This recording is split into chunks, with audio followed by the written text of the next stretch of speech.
E aí, tudo bom? Espero que você esteja bem, espero que sua família, seus amigos e você esteja bem nesse começo de semana, novembro começando.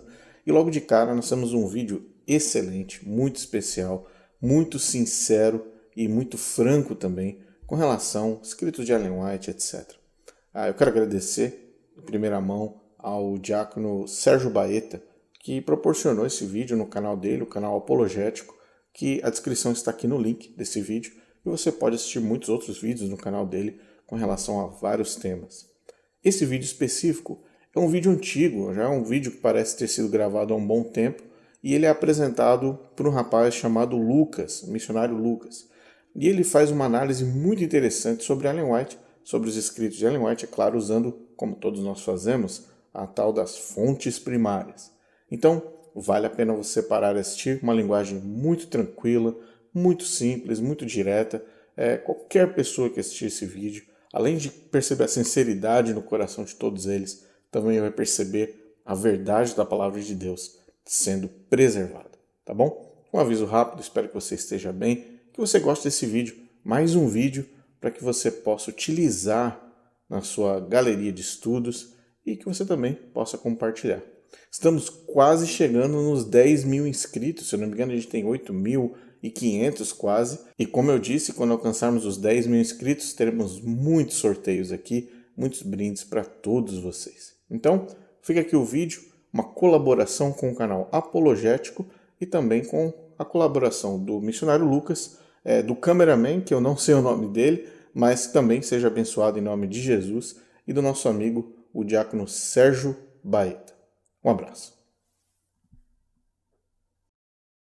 Bem-vindo a todos, eu sou o missionário Lucas, sou ex-adventista do sétimo dia, fui criado desde criança em um berço adventista, estudava bastante os livros escritos por Ellen White, considerada profetisa pelos adventistas, e inclusive ocupei o cargo de diácono na Igreja Adventista do sétimo dia.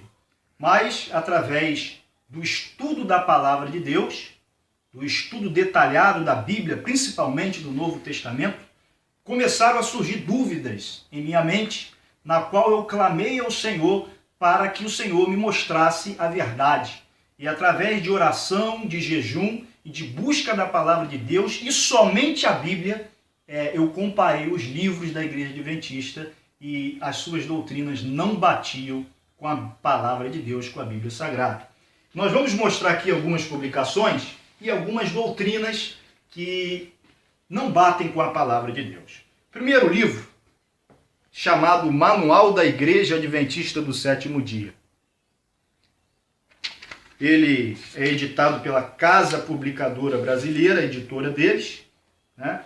E eu vou destacar aqui na página 22, no qual eles vão dizer que o manual, este manual, é a maior autoridade abaixo de Deus. Que é isso? Um absurdo. Né? A maior autoridade é a Sagrada Escritura. Nenhuma organização humana pode ser maior ou ter opinião superior às Escrituras. Então foi lendo essas coisas que houve um conflito na minha mente entre a palavra de Deus e o que os homens dizem, o que os homens escrevem. Diz aqui na página 22, quem tem o livro pode acompanhar a leitura. Diz assim: resolvido que, abaixo de Deus, a mais alta autoridade existente entre os adventistas do sétimo dia encontra-se na vontade da organização desse povo, expressa nas decisões da Associação Geral, quando atua nos domínios de sua própria jurisdição, e que a tal decisões devem todos submeter-se, sem exceção, a menos que elas estejam em conflito com a palavra de Deus e os direitos da consciência individual. É interessante que, se você for ler e interpretar esse texto, eles dizem que esse livro, abaixo de Deus, é a maior autoridade. Mas eles dizem o seguinte, que todos devem se submeter sem exceção. E nós devemos submeter somente à palavra de Deus. E depois eles confirmam isso, ó. A menos que elas estejam em conflito com a palavra de Deus. E é isso que nós vamos ver agora. Não podemos se submeter a esses ensinos, porque eles estão contrários à doutrina bíblica. Vamos prosseguir no estudo?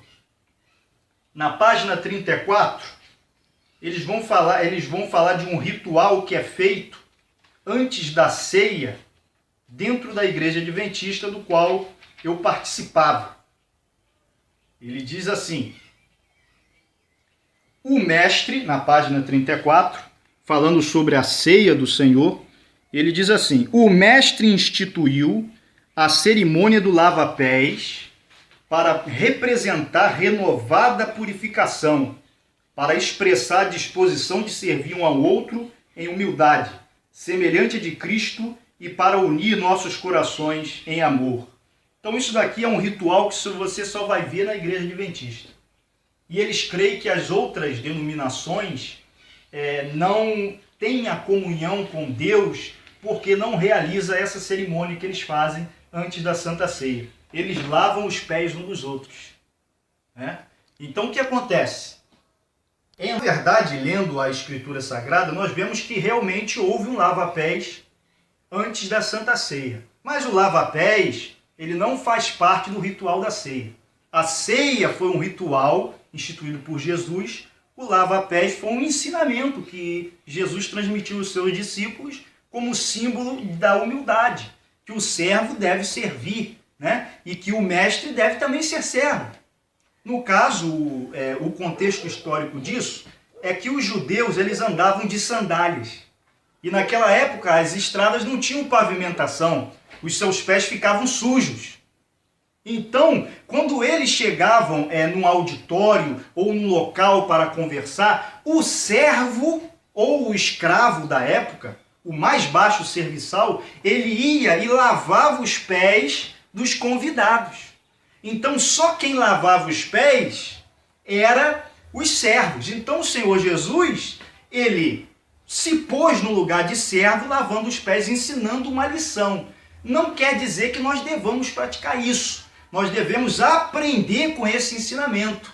Até porque hoje nós usamos sapatos e não necessitamos lavar os pés das ruas empoeiradas. E qual é o pivô de tudo isso? O pivô de tudo isso não é o lava-pés em si. Se a pessoa quiser praticar, pode praticar, sabendo que isso foi um ensino. Foi um ensino de lição moral que Jesus deu. O problema nisso está em os adventistas dizerem que aqueles que não praticam lava-pés antes da Santa Ceia não serão aceitos por Deus. Nós vamos ver isso em outro livro que é chamado Primeiros Escritos, que vai ser mostrado aqui.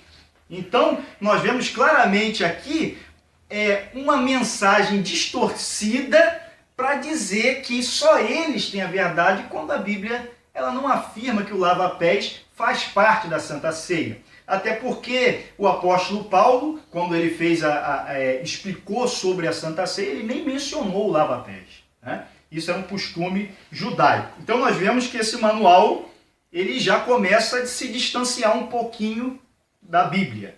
Né? Vamos agora na página 34, na qual eles dizem que os dons espirituais são para todas as épocas. Que os dons não cessaram. E se você for estudar com os adventistas, vocês vão ver que entre eles não há o batismo com o Espírito Santo. Eles não falam em línguas, eles não profetizam, eles não creem nos dons do Espírito Santo. Não creem. Mas aqui eles dizem que creem. No livro diz que creem, mas proíbe falar em línguas, proíbe profetizar. Então quer dizer, eles falam uma coisa no livro, mas na prática eles não fazem. Não se tem os sinais do Espírito Santo na igreja adventista. Vamos ler só uma parte, aqui na página 34, que diz o seguinte: Deus concede a todos os membros de sua igreja. Olha só, a todos, sem exceção. Porque se você for ver nos escritos da Ellen White, como nós vamos entrar mais adiante, nós vamos ver que eles vão dizer que o dom de profecia só foi concedido a Ellen White. É isso. Quer dizer, o dom de profecia é os próprios escritos da Ellen White, como nós vamos ver. Mas aqui, o manual deles mesmo bate de frente com o que eles creem. Porque aqui diz o quê? Que Deus concede a todos os membros da igreja, em todas as épocas, olha só, dons espirituais, para cada membro deve empregar em amoroso ministério para o bem comum da igreja e da humanidade. Quer dizer, aqui eles dizem que os dons espirituais continuam, mas eu convido a vocês a irem numa igreja adventista e observarem se há manifestação dos dons. Não há expulsão de demônios, não há batismo com o Espírito Santo, não há línguas e é proibido profetizar. E eles acusam as igrejas que creem na atualidade dos dons. Então, é uma contradição nos escritos e no próprio manual. Vamos continuar. Agora, eles na página 35, eles vão dizer que os escritos da Ellen White são fonte de verdade e são o espírito de profecia. Aí é o caso mais grave. Eles vão dizer que a fonte da verdade são os escritos da Ellen White. Na página 35, eles vão dizer o seguinte, página 35. Eles vão falar aqui, vão explicar sobre o dom de profecia. Pode ir direto, que o povo já está vendo que está com o livro na mão. Aí eles só vão Então, o dom de profecia. Diz assim, um dos dons do Espírito Santo é a profecia. Concordamos, né? Este dom é uma característica da igreja remanescente. Então, eles estão dizendo que é uma característica da igreja verdadeira. Vamos lá. E foi manifestado no ministério de Ellen G. White. Eles estão dizendo que o ministério de Ellen G. White é o dom de profecia. Agora diz assim, como a mensageira do Senhor, seus escritos são uma contínua e autorizada fonte de verdade e proporcionam conforto, orientação, instrução e correção à igreja. Eles também tornam claro que a Bíblia é a norma pela qual deve ser provado todo ensino e experiência. Então você vê aqui, eles dizem que os escritos de Ellen White são uma contínua e autorizada fonte de verdade. E que os escritos de Ellen White proporcionam conforto, orientação, instrução e correção à igreja. Então, o que traz o conforto não é a Sagrada Escritura. O que traz o conforto, o ensino e a correção da igreja, não são as Escrituras, mas sim os livros de Ellen White. Está escrito aqui. No manual da igreja, que é a mais alta autoridade da igreja adventista. Então, eles creem sim na Bíblia, mas eles interpretam a Bíblia por Ellen White. Eles creem que só se entende a Bíblia através de Ellen White, porque diz instrução e correção para a igreja. Vamos lá. Eles vão falar mais uma doutrina estranha nesse livro, na página 37, sobre um juízo investigativo. E vão marcar uma data para esse juízo. Página 37. Diz assim, em 1844, no fim do período profético de 2.300 dias, ele iniciou a segunda e a última etapa de seu ministério expiatório. Está falando de Jesus. É uma obra de juízo investigativo, a qual faz parte da eliminação final de todo pecado, prefigurada pela purificação do antigo santuário hebraico, no dia da expiação. Nesse sacrifício típico, o santuário era purificado com sangue de sacrifícios de animais, nas coisas celestiais são purificadas com o perfeito sacrifício do sangue de Jesus. Quer dizer, eles estão dizendo que em 1844, eles dão essa data que a Bíblia não dá, a Bíblia não concorda com essa cronologia, porque, na verdade, se nós formos estudar a história da Igreja Adventista, em 1844, Guilherme Miller, ele começou a pregar que Jesus voltaria nesse ano. E Jesus não voltou. Então, muitos ficaram desanimados e abandonaram o adventismo que estava começando. Só que outras pessoas, que no caso Ellen White e outros, interpretaram que, na verdade, Jesus foi entrar no santuário celestial, que é o céu, que é o trono de Deus, só em 1844. Então eles disseram que erraram o evento, não a data. Falaram que a data estava correta, que não era a volta de Jesus em 1844, mas que era Jesus entrar no lugar celestial santíssimo em 1844. E é por isso que eles dizem que em 1844 terminou o período profético de 2.300 dias e Jesus iniciou a segunda etapa do seu ministério expiatório. E a Bíblia é veementemente contra isso. A Bíblia diz que o sacrifício na cruz de Cristo, lá em Hebreus, foi feito terminantemente de uma vez por todas.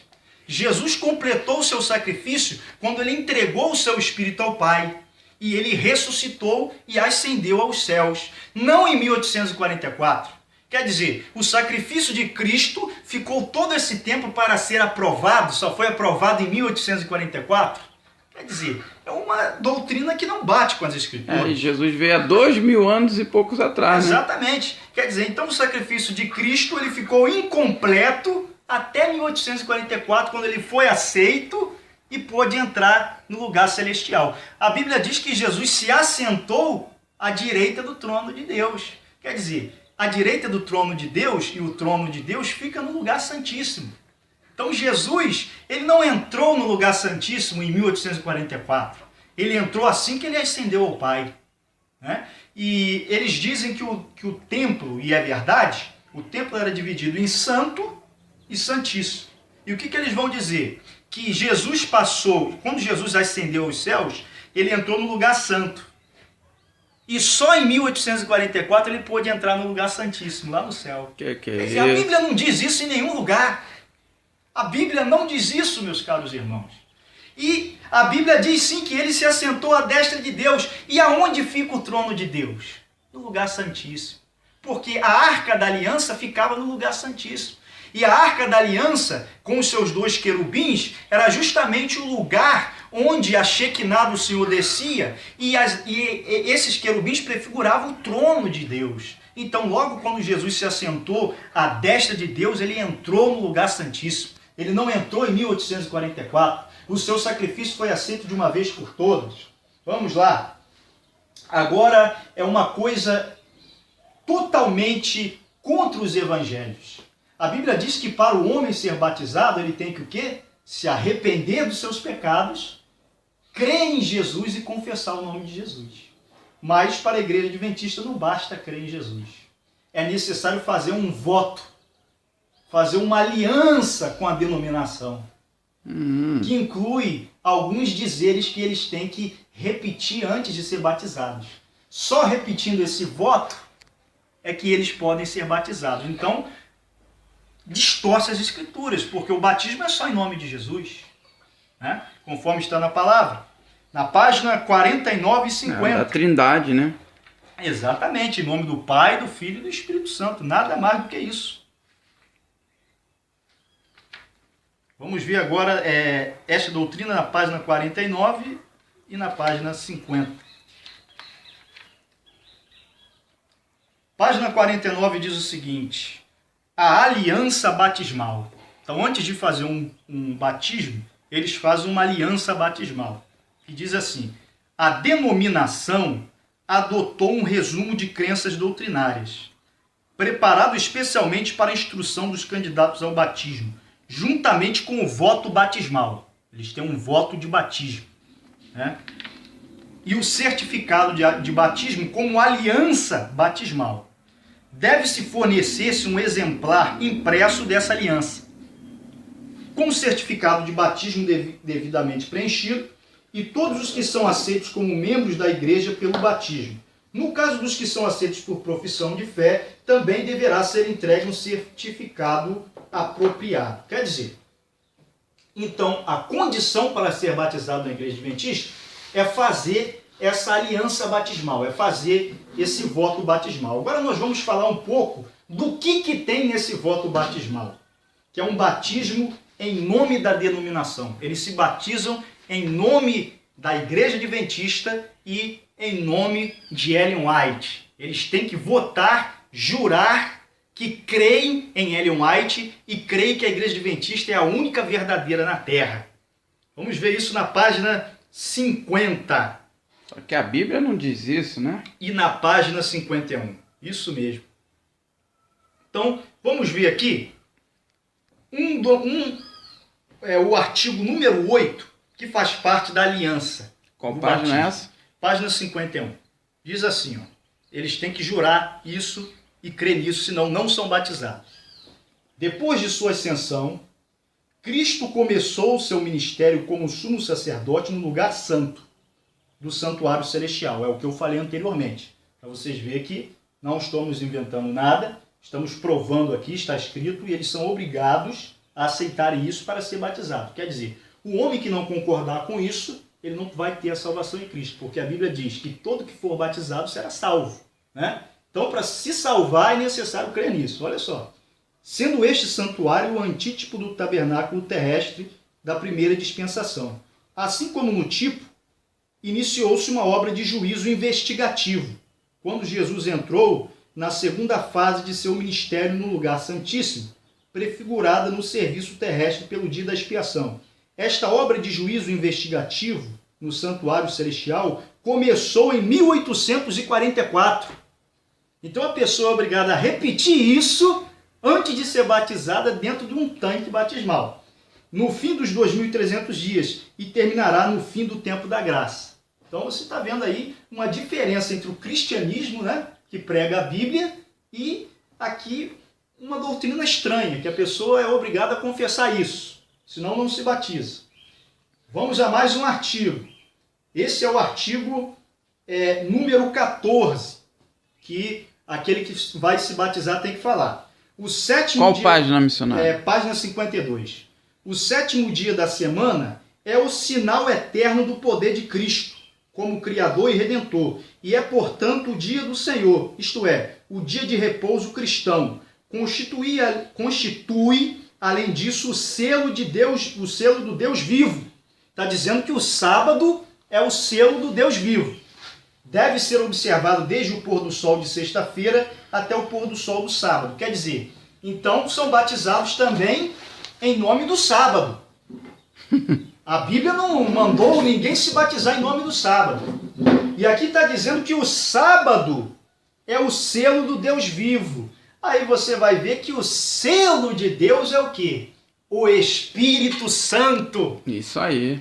Qual é o selo do crente que está nas cartas apostólicas, nos evangelhos? O Espírito Santo. A Bíblia diz que o selo, o penhor do crente é o Espírito Santo e não o sábado. O sábado teve sua importância na antiga dispensação, no Antigo Testamento, mas ele não é o selo do cristão. O selo do cristão é o Espírito Santo. Então, uma doutrina equivocada, né? Na página 52 e agora na página 54 é o voto de número 21. É muita coisa, né? É bastante coisa. Olha só, eles dizem assim: não deve a igreja estar desprovida de dom algum. E a presença do dom de profecia deve ser uma das características distintivas da igreja remanescente. Concordamos. Só que, olha o que eles dizem. Os adventistas do sétimo dia reconhecem que este dom de profecia foi manifestado na vida e no ministério de Ellen G. White. Quer dizer, para o membro ser batizado, ele tem que jurar, aceitar, fazer uma aliança, fazer o voto que Ellen G. White é o espírito de profecia. A sua vida e o seu ministério foi o espírito de profecia. Quer dizer, para mim aceitar Jesus e ser batizado na igreja adventista, eu tenho que confessar o nome de Ellen G. White. E a Bíblia diz que não há outro nome pela qual podemos ser salvos sem ser o nome de Cristo. Cristo é quem morreu na cruz. Nós podemos admirar homens de Deus, mulheres de Deus. Nós podemos admirar os apóstolos, mas eles não são a nossa salvação. Não somos batizados em nome deles. Então você vê que a igreja adventista se distancia da palavra de Deus. Então, esse é o voto batismal que eles fazem. Continuando, o último parágrafo do voto é o seguinte: credes que a igreja adventista do sétimo dia é a igreja remanescente da profecia bíblica. Olha só, na Bíblia nem sequer faz menção de adventista e do sétimo dia, não faz. É uma seita que surgiu nos anos de 1844. Quer dizer, então eu tenho que crer que a igreja adventista do sétimo dia é a igreja remanescente, só existe ela. E as outras são o quê? Babilônia. A Bíblia não diz isso. Vamos lá. E que pessoas de todas as nações, raças e línguas são convidadas a fazer parte da sua comunhão e ser nela aceitas. Essa que página, missionário? Essa é a página 56. Desejo ser membro desta congregação local e da igreja mundial. Quer dizer, são batizados através de uma aliança em que eles têm que confessar Ellen White, em que eles têm que confessar que Jesus só entrou no lugar santíssimo em 1844 e confessar que a igreja adventista é a única igreja verdadeira e confessar também que o selo entre Deus e o homem é o sábado e não o Espírito Santo. Então nós vemos que o manual da igreja adventista, a maior autoridade da igreja adventista, ela não bate com as escrituras. Agora nós vamos estudar os escritos que são chamados os escritos que são escritos de profecia, o que a própria Ellen White escreveu. Será que o que Ellen White escreveu realmente bate com as escrituras? Será que Ellen White, que é chamada de profetisa, que é chamada de verdadeira mensageira do Senhor, realmente profetizou a verdade? Lá em Deuteronômio diz que o profeta que profetizar mentira, ele não falou da parte do Senhor. E vai ser apedrejado. Exatamente. E agora nós vamos ver se foi falado verdades ou mentiras no ministério de Ellen White. Esse aqui é um dos livros do Espírito de Profecia que Ellen White escreveu. É chamado Espírito Profético por eles, Primeiros Escritos. Você vai ver que é um livro que contém citações totalmente fora da Bíblia e que é lastimável, né? A parte que fala sobre os falsos profetas está em Deuteronômio 18 e 22. Ellen White vai fazer uma falsa profecia para a cidade de Jerusalém na página 75. Vamos lá. Só para lembrar a quem está nos assistindo, que esse é um livro também publicado pela Casa Publicadora Brasileira, né? Vamos ver aqui o ano dele, de 1988, tá bom? Esse livro até hoje é usado pelos adventistas, escrito pela Ellen G. White. Então vamos lá na página 75, que a gente vai ver uma das profecias de Ellen White.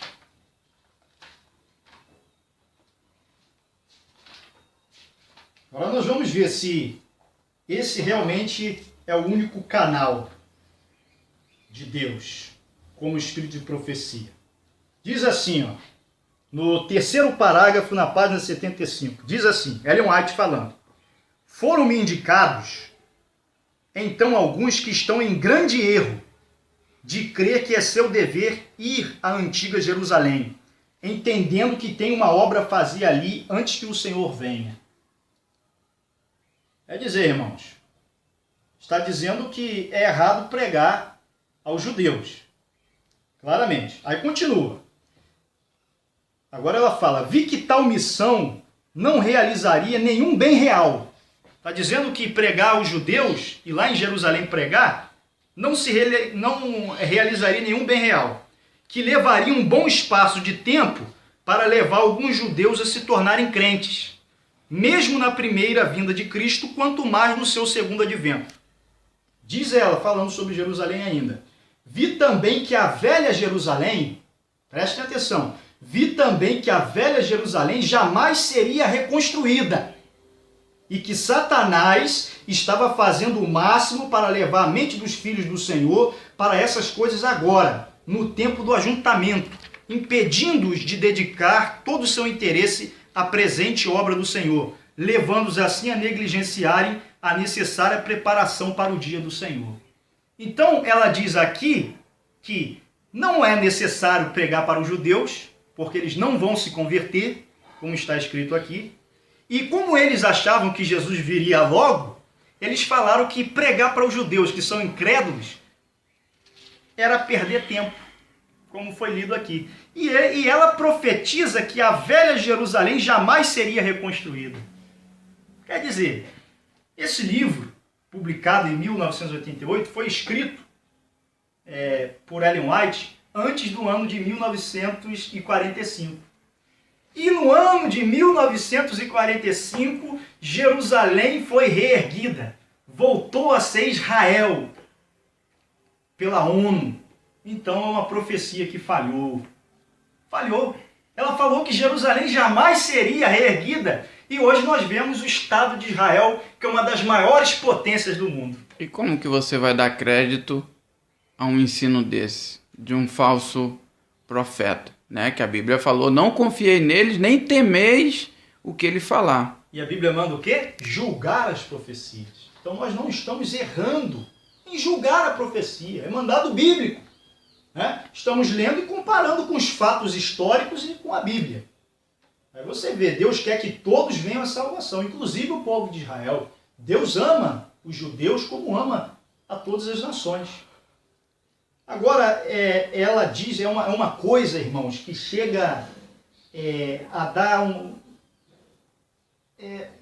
uma coisa triste demais. Irmão. É triste demais.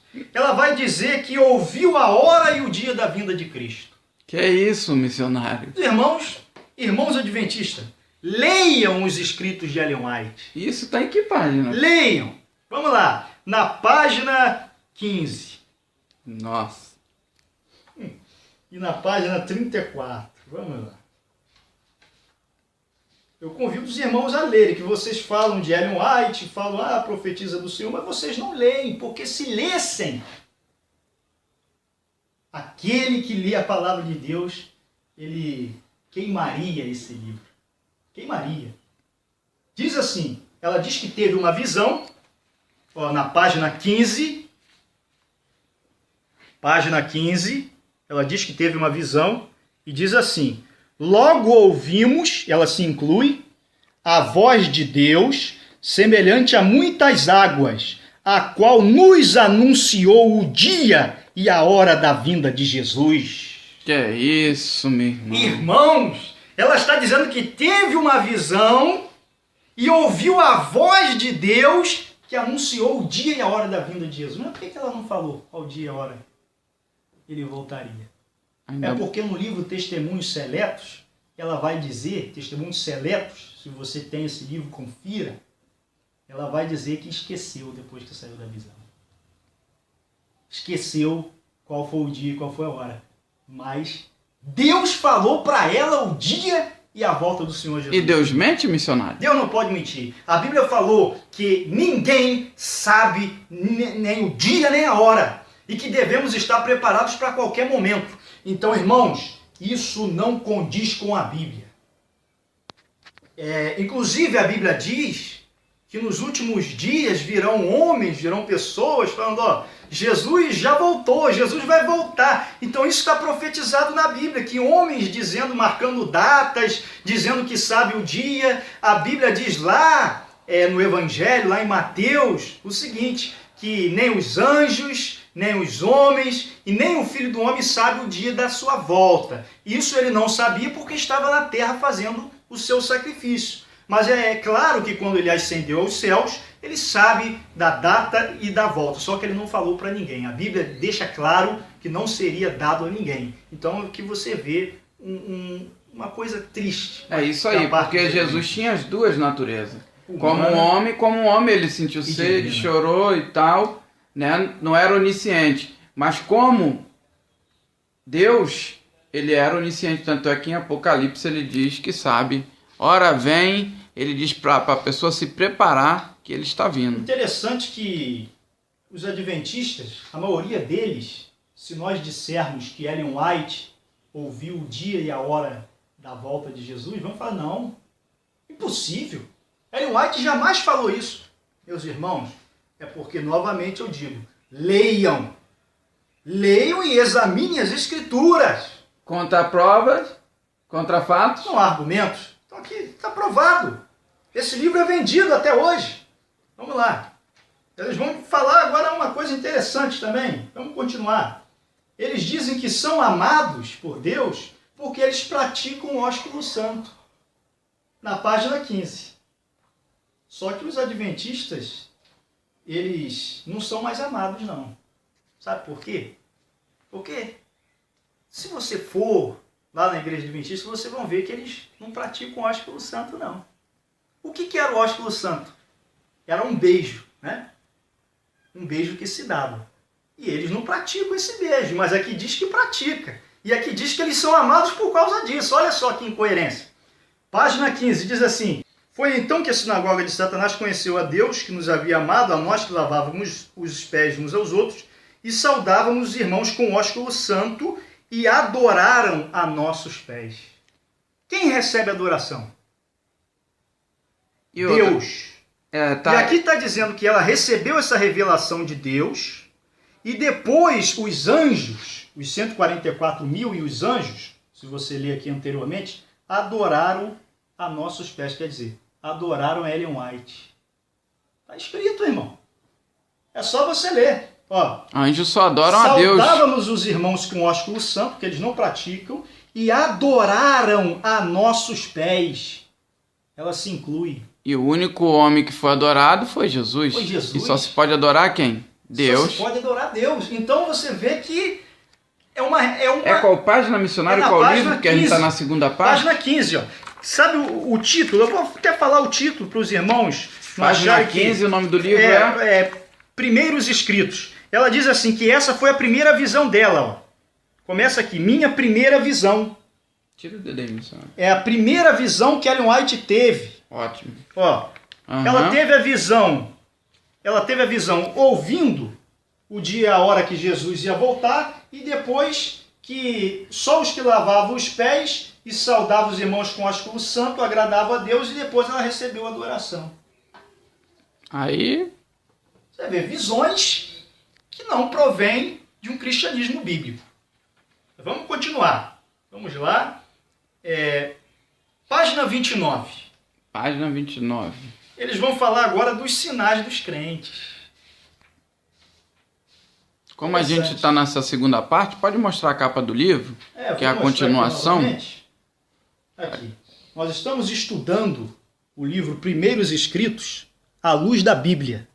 Estamos comparando as declarações de Ellen White com a Bíblia, que é a verdade. Né? Aqui ela diz o seguinte... Qual página? Na página 29. Ela cita o texto e diz assim: estes sinais hão de acompanhar aqueles que creem. Em meu nome expelirão demônios.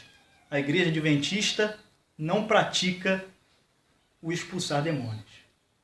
Falarão novas línguas. A igreja adventista não crê em novas línguas, não crê nas línguas. Pegarão em serpentes, e se alguma coisa mortífera beberem, não lhes fará mal. E se impuserem as mãos sobre os enfermos, eles ficarão curados. Eles também não impõem a mão sobre os enfermos na oração e não oram a oração de cura. Então, quer dizer, eles mesmos dizem que não tem os sinais dos crentes. Aqui está escrito aqui.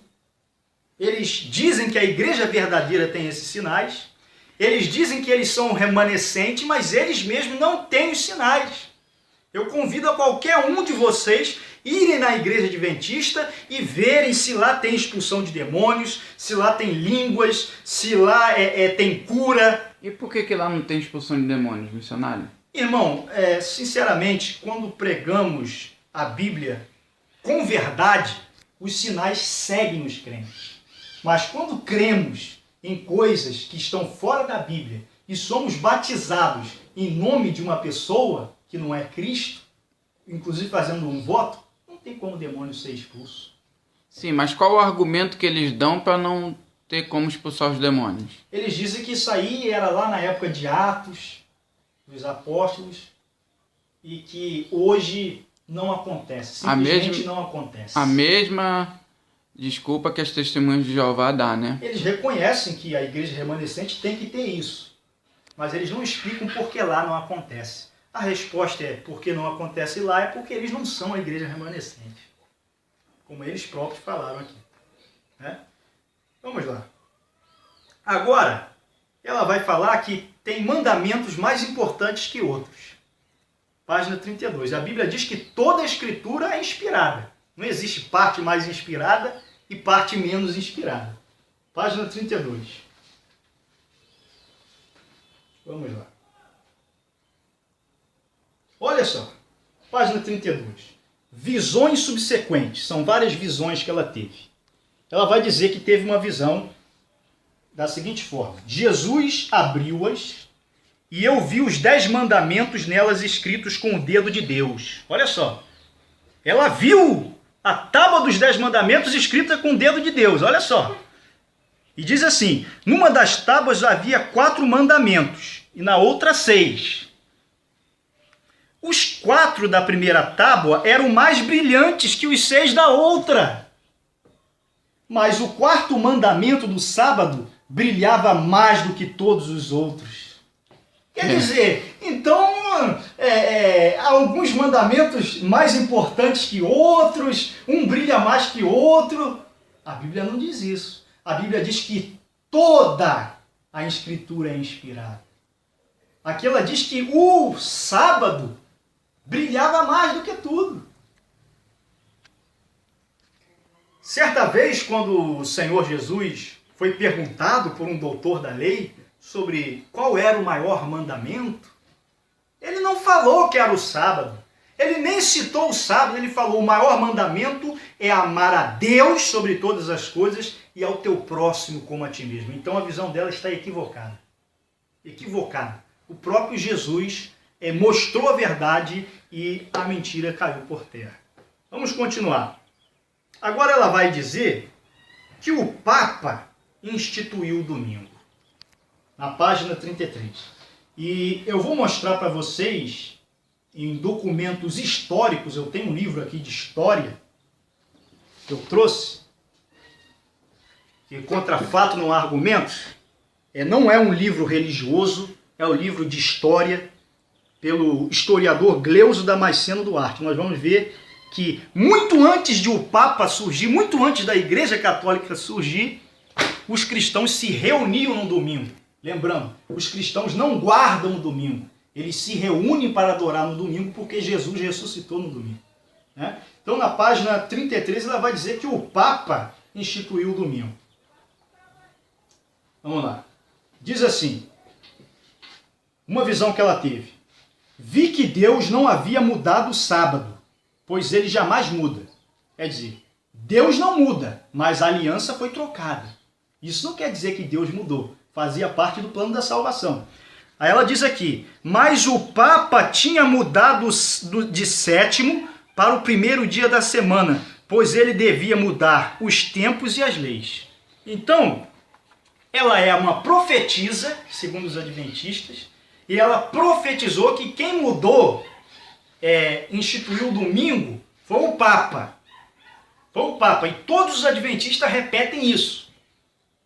Irmãos, nós, devido ao mandato de Jesus, devemos julgar as profecias. É isso que nós vamos ver. Será que tem base histórica que o Papa fundou o domingo como dia de adoração a Cristo? Vamos lá. Eu vou ler agora documentos históricos que estão neste livro. Livro de história. Deixa eu... Tempos de história. Gleuso Damasceno Duarte. Tempos Isso. de história. Volume editora, 1. Volume 1, editora Lê, né? Exatamente. É isso aí. E vou falar um detalhe. Esse livro foi adquirido por mim, que estudava na escola adventista. Olha só. Eles usam esse livro na própria escola adventista. Quer dizer, eles estudam a história e não veem que a profetisa estava errada. Vamos lá. Página 113. Eu vou provar para vocês aqui historicamente, irmãos. Vamos pesquisar, vamos buscar. Profeta tem que profetizar a verdade, irmão.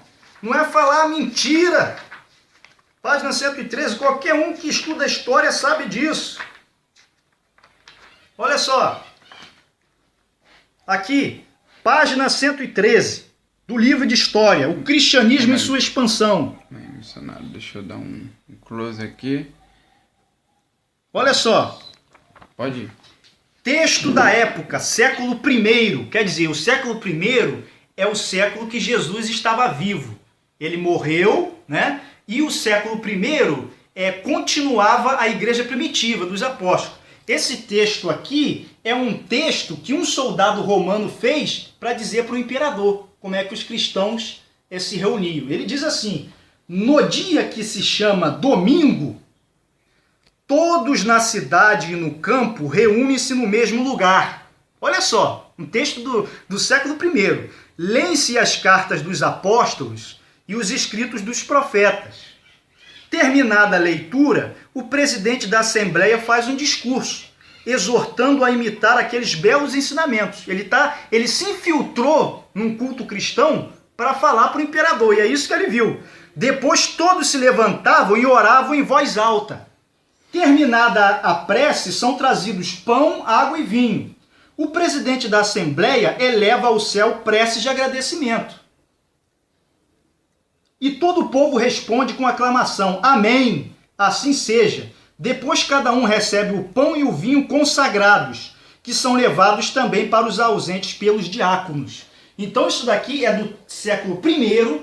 A Igreja Católica só surgiu no século III, no ano 313, conforme nós vamos ver. E esse texto do século I é do ano 100. Quer dizer, como o Papa ordenou a guarda do domingo, se no século I, muito antes de existir Papa, muito antes de existir Igreja Católica, já diz assim: no dia que se chama domingo, todos na cidade e no campo reúnem-se no mesmo lugar.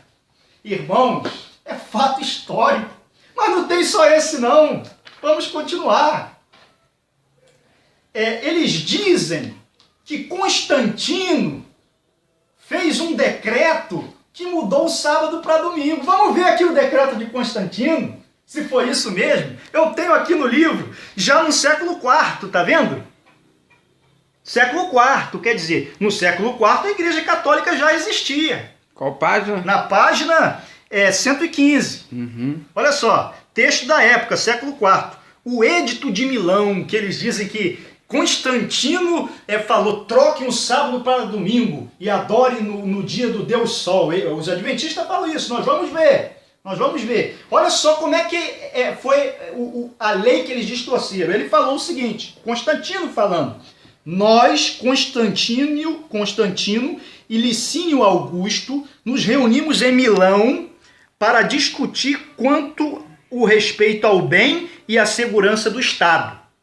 Dentre todos os problemas relativos à vantagem e à paz da maioria, decidimos definir, antes de tudo, o problema do culto, que se deve prestar à divindade.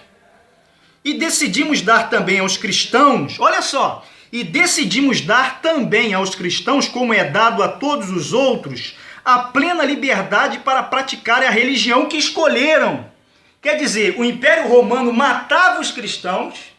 Aí o que Constantino fez? Estudou o caso e deu liberdade de culto aos cristãos. Agora os cristãos podiam cultuar, não diz nada de domingo. E eles apontam esse texto como o texto que diz que mudar o dia. Olha só, também para os outros reconhecemos o direito de praticar o próprio culto. Então ele liberou o culto para os cristãos e para outras religiões também.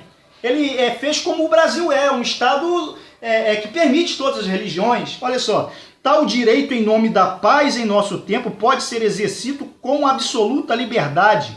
No tocante à religião, cada um escolhe aquela que mais lhe agrade. Então, irmãos, esse fato de dizer que Constantino mudou o dia de domingo, Constantino não falou nem de sábado nem de domingo, como os adventistas dizem. Ele somente deu a liberdade de culto, isso no século IV. E nós vimos aqui no documento histórico que os cristãos já se reuniam no domingo. Lá em Atos dos Apóstolos nós vamos ver que os cristãos se reuniam no domingo para partir o pão. Irmãos, o domingo não é dia de guarda, como os adventistas dizem que nós guardamos. Nós não guardamos o domingo. Sabe por quê? Porque não há ordem bíblica para guardar o domingo. O domingo é só um dia de culto. É o dia de culto em homenagem à ressurreição de Jesus. E o sábado foi cumprido em Cristo, porque lá em Colossenses 2 está escrito que o sábado era a sombra daquilo que havia de vir. Quando veio o que é perfeito, é necessário deixar sombra. Quer dizer, se eu continuo guardando o sábado, eu estou dizendo que o Messias não veio, porque ele era a sombra daquilo que havia de vir. Então, irmãos, o sábado era uma lei que apontava para Cristo. O cordeiro deixou de ser morto, por quê? Porque Cristo veio. O templo perdeu a sua função, por quê? Porque Cristo veio. O sábado perdeu a sua função, por quê? Porque o sábado apontava para o verdadeiro descanso que só encontramos em Cristo. A Bíblia diz, venham a mim, Jesus fala, todos que estáis cansados e sobrecarregados, e eu vos aliviarei. Ele não diz, venham ao sábado para encontrar o descanso. O sábado era símbolo do descanso. Era símbolo. Qual a diferença entre símbolo e a verdade? O símbolo é só para ensinar. Depois que você aprende, você não precisa mais do símbolo. É claro. E tem mais documento. Duas observações, missionário. Pode falar, missionário. Primeiro, Jesus quebrou o sábado. Exato. Quando ele deu para os discípulos, né, para pegar as espigas e falou assim, espigas. Eis aqui quem é maior que o sábado. Primeiro fato.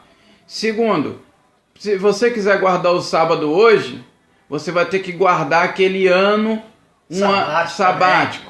Se você quiser guardar o sábado, você vai ter que se circuncidar, porque é uma lei perpétua. Exato. E com a nova aliança, essa lei foi abolida. E eu vou mais além, varão. Eu vou mais além. Os adventistas do sétimo dia não guardam o sábado.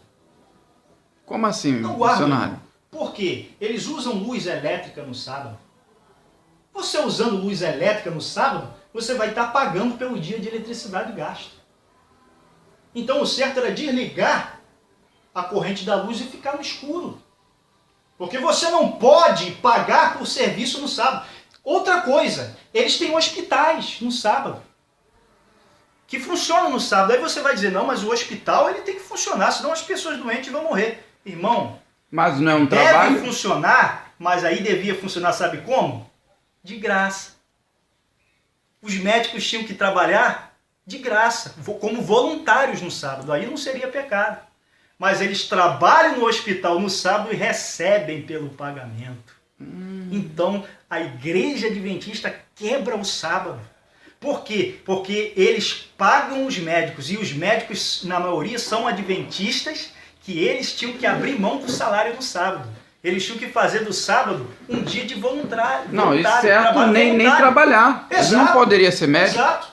Se for pela lei mesmo do Antigo Testamento, não poderia. E mais, eles acendem fogo no sábado. Você vai ver que a Bíblia proíbe acender fogo no sábado. Quer dizer, eles deviam se alimentar de refeições geladas, como os judeus faziam. Frutas, que não precisavam ser esquentadas. Mas eles não fazem. Mas vai ser gravado um vídeo falando detalhadamente tudo sobre o sábado. A questão aqui não é o sábado. Entrou porque ela está dizendo que o domingo foi imposto pelo Papa. É isso que eu estou mostrando aqui pela história, que não foi. Mas foi bom você dar uma pincelada nisso aí. Vamos lá para o assunto que você estava. Ó, vamos lá. Aqui.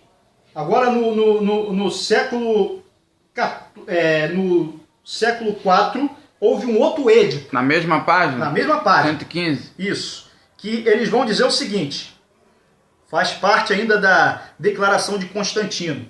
Desejamos que todos os povos que estão submetidos à nossa clemência sigam a religião que o apóstolo Pedro pregou aos romanos e que, de acordo com os testemunhos, chegou até os nossos dias. Quer dizer, aqui já era na época que a religião cristã foi oficializada. Então, o Edito de Tessalônica permitiu a religião cristã, que não era permitida, e agora, depois de um tempo, Roma se converteu a religião cristã e fundou a Igreja Católica. Então nós vamos ver aqui que a Igreja Católica foi fundada no século IV.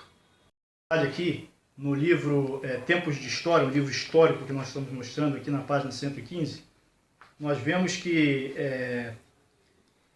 no século IV, no final do século III, é que a Igreja Católica nasceu, surgiu, quando Roma tornou a religião cristã como oficial.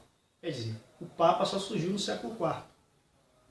E nós vemos que o domingo já era dia oficial de culto no século I. Por isso que eu vou ler esse documento, né?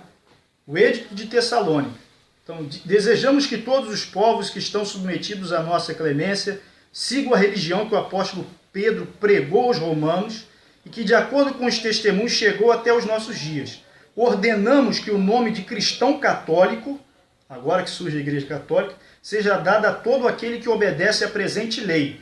Quanto aos outros, dementes e insensatos, nós os declaramos culpados de heresia. Eles hão de ser castigados primeiramente pela justiça divina e também pela punição que nós lhe daremos segundo a vontade de Deus. Então é aqui que surgiu a Igreja Católica, muito depois de quando o domingo já era dia de culto dos cristãos, como nós vimos.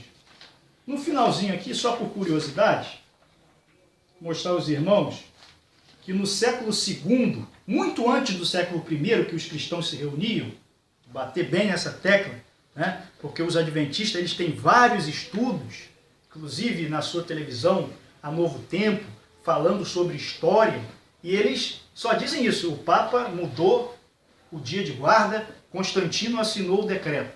E nós estamos vendo os decretos aqui, não foram nada disso. Então, você que assiste esse canal, eu convido você que assiste a Novo Tempo, você que vai à Igreja Adventista, para comparar com a história. Aqui no século II, muito antes. Qual página, missionário? Na página 148. Vai dizer os cristãos que eram perseguidos em Roma, antes de Roma se tornar cristã. É rápido. Ele diz assim: até agora procedi assim com os que foram denunciados como cristãos. Eu lhes perguntava se eram cristãos, o soldado falando, um texto do século II. Se confessava esta qualidade, eu os interrogava uma segunda e uma terceira vez, ameaçando-os de morte. Ele perguntava: você é cristão? Eu sou. Aí perguntava de novo: se você não negar, você vai morrer. Aí depois o imperador responde aqui, para ser rápido, para não ler tudo, né? Aí o imperador diz assim, resposta do imperador Trajano. Essa já é a página 149. 149. Diz assim, resposta do imperador Trajano: fizeste o que devia ser feito nos processos contra os que foram denunciados como cristãos. Eles não devem ser procurados. Quando forem denunciados, quem não renunciar à sua crença deve ser punido. Mas o que negar ser cristão e demonstrar isto com fatos, você vê, eles faziam com que a pessoa negasse o cristianismo, venerando nossos deuses, seja perdoado. Então você vai ver que no século II não existia igreja católica, que no século II a igreja cristã era perseguida e se reunia no domingo. Diferente do que os adventistas Mostra a capa falam. do livro aí, Aqui, porque essa é a terceira parte. Agora nós vimos... livro Tempos da História, Isso. autor Cleuso Damasceno Duarte, Você editora Lê. Você pode comprar em qualquer livraria de história. Agora, nós vimos da história secular. Agora vamos ver na história cristã. Esse livro aqui, As Festas Judaicas do Antigo Testamento, do Dr. Grady Shannon McMurtry. Ele vai dizer aqui, na página 9, é bem rápido, você vai ver qual o dia que os apóstolos se reuniam, aqui na página 9. Ele vai citar um documento histórico, olha só. Inácio, ele viveu... Página 9, né? Página 9. Inácio, que é considerado um dos pais da igreja, se você estudar a história da igreja cristã, você vai ver que Inácio era um dos pais da igreja. Ele viveu no século, no ano 30 ou ano 110, quer dizer, muito antes da Igreja Católica surgir. A Igreja Católica surgiu no ano 300. Você vê, ele era bispo de Antioquia, discípulo do apóstolo João. Então, ele conheceu o apóstolo João e, depois que o apóstolo João morreu, ele assumiu aquela igreja de Antioquia, né? Ele escreveu em 107, olha só: aqueles que andam nas antigas práticas alcançaram agora uma novidade de esperança. não mais observam o sábado, mas moldam suas vidas após o dia do Senhor, no qual nossas vidas surgiram através dele, e que possamos ser encontrados como discípulos de Jesus Cristo, nosso único mestre. Então está falando aqui, e depois continua, e depois da observância do sábado, que cada amigo de Cristo mantém o dia do Senhor, que significa domingo, em latim, né, que é a nossa língua portuguesa, deriva do latim, e domingo em latim significa dia do Senhor, né? O dia da ressurreição. Se alguém pregar a obediência à lei judaica a você, não dê ouvidos. Quer dizer, é um discípulo do apóstolo João, falando aqui na história. Justino Marte escreveu também, 135. São pessoas que conheceram os apóstolos, são testemunhas históricas. O domingo é um dia no qual todos nós realizamos uma assembleia comum, porque esse é o primeiro dia no qual o Senhor forjou uma mudança nas trevas. Da matéria fez o mundo. E Jesus Cristo, nosso Salvador, nesse mesmo dia ressurgiu dentre os mortos. Quer dizer, não se guardava domingo, era dia de reunião somente. E no dia chamado domingo, todos que vivem na cidade e nos campos se reúnem num só lugar, e as memórias dos apóstolos e os escritos dos profetas são lidos enquanto o tempo permite. Então está provado historicamente. Contra fato. Contra fato não há argumento. Mas, vamos... Está terminado essa parte de história do Papa, né? Mostramos bem claramente, nós vamos continuar aqui. Traz mais para cá. Os primeiros escritos. Agora nós vamos começar a ver aqui profecias absurdas, coisas absurdas. Vamos lá. Aqui eles questionam a própria palavra de Deus. Eles dizem que Daniel errou em Daniel 8:12. Ele escreveu o sacrifício, mas não foi inspirado por Deus. Eles dizem que Daniel não foi inspirado por Deus ao escrever Daniel 8:12. Por quê? Justamente por quê? Porque contradiz a doutrina deles, né? Vamos ver aqui, ó. Você pode conferir, adquira o livro e confira. Você que é adventista, é obrigação sua ter. E a Bíblia diz que toda a escritura é inspirada, né? Não algumas partes. Página 74. Então isso aqui é um absurdo, né? Então, página 74. Olha só, página 74, o tempo do ajuntamento. Tudo dela é visão, tudo ela teve por visão, nada ela estudava a Bíblia. Olha só o que ela vai falar. Via então em relação ao contínuo, Daniel 8:12, que a palavra sacrifício foi suprida pela sabedoria humana. Quer dizer, e não pertence ao texto. E que o Senhor deu a visão correta àqueles a quem deu o clamor da última hora de juízo, que são eles, os adventistas.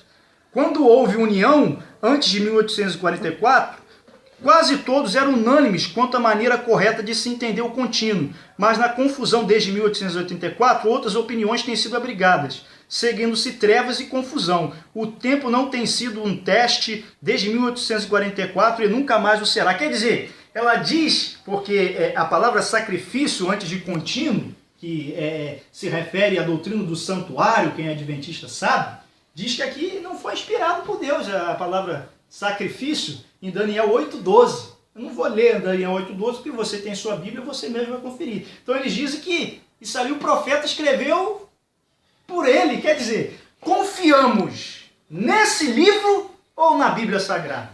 A escolha fica... com vocês, né? Aqui vai continuar.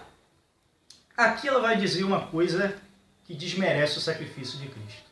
Que é isso, missionário? Vai dizer que aqueles que são espíritas e que são perfeccionistas, as pessoas que gostam de viver uma vida correta, são detalhistas, jamais serão salvos. E a Bíblia diz que Jesus o quê? Morreu para que todo aquele que nele crê não pereça. Né? Morreu pelo pecado de toda a humanidade. E aquele mágico, né, que se converteu, né, missionário? Quer dizer, ele praticava práticas espíritas, né? Fazia magia, se converteu e começou a servir o Senhor. É verdade que um outro depois abandonou, mas Deus restaura o ser humano. Vamos ver, na página 101 e 102. Então, irmãos que são adventistas e que foram ex-espíritas. Até o dia de Vocês hoje, não né? vão ser salvos não, é Ellen White que diz. Tantos ex-espíritas, várias religiões, e Deus tem salvado através de Jesus. Deus salva a todos, não faz acepção de pessoas. Olha só. Diz que eles não poderão pregar o evangelho.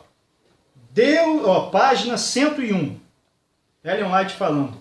Deus não confiará o cuidado do seu precioso rebanho a homens cuja mente e discernimento tenham sido enfraquecidos por erros anteriores e que acariciavam tais como os assim chamados perfeccionismo e espiritismo, e que por sua conduta, quando nesses erros, infelicitaram-se a si mesmos e levaram opróbrio sobre a causa da verdade. Embora agora sejam livres de erro e capacitados para ir e ensinar esta última mensagem, Deus não os aceitará. Quer dizer, mesmo que a pessoa se arrependa, aquele que era o praticante do espiritismo ou do perfeccionismo que ela fala aqui, mesmo que ele se arrependa, Deus não os aceitará. Olha só, ele não confiará almas preciosas aos seus cuidados, pois o seu juízo ficou pervertido enquanto estiveram no erro. Mas se eles já se converteram, eis que se fez novas todas as coisas. Aí diz aqui, aquele que é grande e santo é um Deus zeloso e deseja que os homens que levem a sua verdade sejam santos. Espera aí, a pessoa só se torna um santo depois que ela recebe a Cristo. Antes não. Então ela está dizendo que se antes o camarada, o indivíduo foi espírita, ele não tem mais. Não tem jeito. Aqui, diz assim, a santa lei anunciada por Deus do Sinai é parte de si próprio. E somente homens santos que sejam seus escritos observadores honrá-lo-ão ensinando a outros. Então, irmãos, a salvação é para todos. Como é que uma profeta que se diz receber revelação de Deus vai falar uma coisa dessas, irmão? Vamos continuar, tem mais. Por isso, um dos motivos da sua saída, né? Exato, irmão, porque eu creio que o Senhor Jesus restaura toda a criatura. E está escrito, aqui vai dizer que Miguel ressuscitou Moisés. Não acredito nisso. E que Miguel é Jesus Cristo, na página 164. Miguel é Jesus Cristo. A profeta está dizendo que Miguel é Jesus Cristo e que Miguel ressuscitou Moisés. Então mostra aí. Não ressuscitou não, irmão. Olha só. Página 164. Olha só. Diz assim. Moisés passou pela morte, mas Cristo desceu e lhe deu vida, antes que o seu corpo visse a corrupção. Satanás procurou reter o corpo, prendendo como seu, mas Miguel o ressuscitou a Moisés e levou-o ao céu. Quer dizer, está dizendo que Cristo desceu e deu-lhe a vida, e depois diz que Miguel ressuscitou. Quer dizer, está dizendo duas heresias, irmão. Tremendo, irmão, como a palavra de Deus, ela é santa, boa, e não deixa que os seus se enganem. Duas heresias. Aonde que está na Bíblia que Jesus é Miguel? Eu vou até passar para o missionário vai falar melhor sobre isso. E outra, quanto tempo um corpo demora para ver a corrupção? Em quantos dias um corpo morto se decompõe? Só que a Bíblia diz que o único que não viu corrupção foi Jesus. Exato, exato. E aí você vai ver lá em Josué, eu vou até abrir a Bíblia, que depois de um tempo que Moisés estava morto, os irmãos têm que buscar a Bíblia como única fonte de fé. Olha só o que diz aqui. Depois da morte de Moisés, Josué 1, capítulo 1. Servo do Senhor, disse o Senhor a Josué, filho de Nun, servidor de Moisés: Moisés, meu servo, está morto. Levanta-te agora, passa este Jordão, e tu e todo este povo a terra que eu dou aos filhos de Israel. Mas antes, diz o seguinte. Olha, tinha Moisés a idade de 120 anos quando morreu. Agora é Deuteronômio 34, 6, 7 e 8. Vocês vão entender, irmãos. Olha só. Tinha Moisés a idade de 120 anos quando morreu. Contudo, a sua vista não se havia enfraquecido, mas o Senhor lhe havia, e nem se lhe havia fugido fulgor. Os filhos de Israel prantearam a Moisés nas campinas de Moabe por 30 dias. Olha só. Os filhos de Israel ficaram chorando em Moabe 30 dias. Depois desses 30 dias, o Senhor apareceu a Josué e falou. Aqui, ó. Depois da morte de Moisés, servo do Senhor, disse o Senhor a Josué, filho de Num, servidor de Moisés: Moisés, meu servo, estava morto.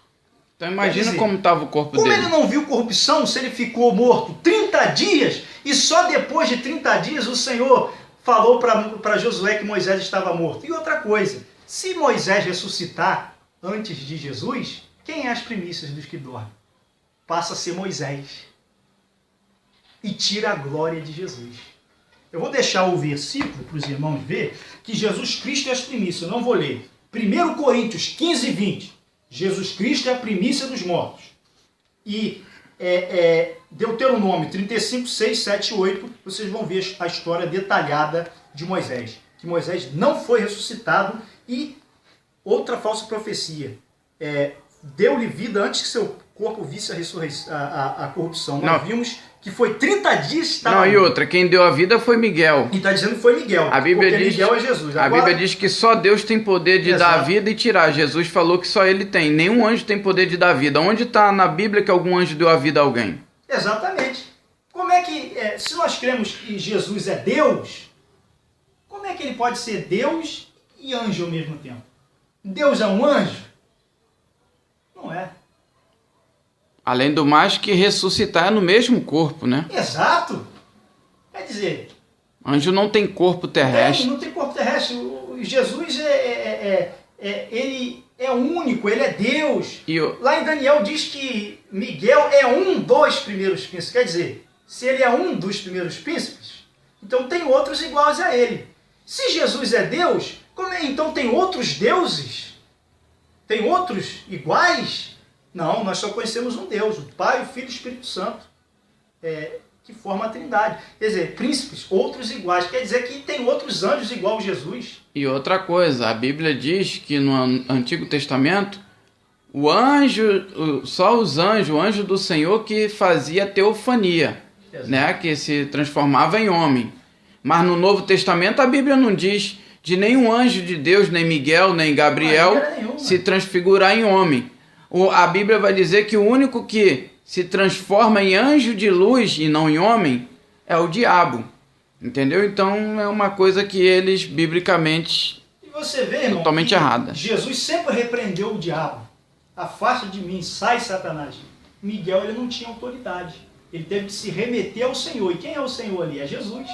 Ele se remeteu a Jesus e falou: o Senhor te repreenda. Então Miguel e Jesus são pessoas diferentes. E isso que ela falou aí... a Bíblia fala o quê? Que adorar anjos é pecado. É pecado.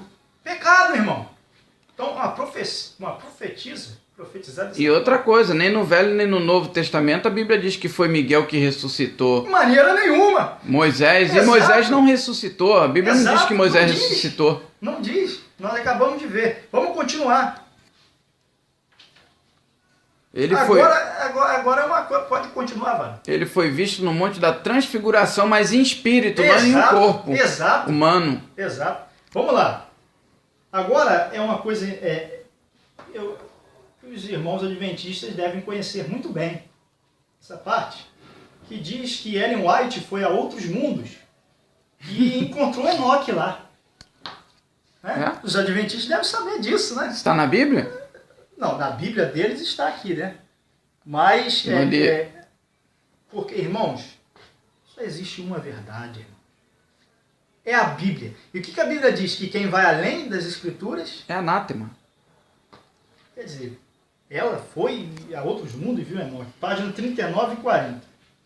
Isso é absurdo. Desse livro aí, né? Primeiros escritos.